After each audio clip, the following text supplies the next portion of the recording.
Do you got a pen drive, USB flash drive, or any hard drive that you want to connect to your Mac Mini with the M4 chip? Well, let's go ahead and see how to use literally any external drive with your Mac Mini.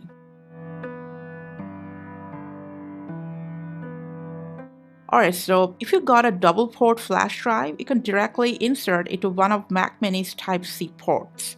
But if you got a regular external drive that's got an USB-A port, you need a Type-C to USB-A converter.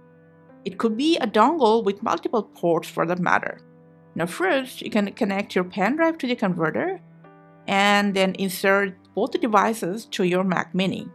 If it's properly inserted, your external storage will show up at the home screen and you can just access it from there. Now also, if you go to Finder under Location, you'll find your external storage and you can then enter it from there as well.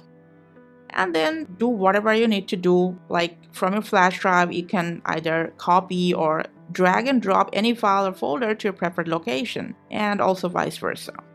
Now, when you're done, it's recommended for both devices that you safely unmount it. So for that, you can either go back to your Finder, then click on this Eject icon, or just go ahead right-click on your USB storage, and from here you can eject it.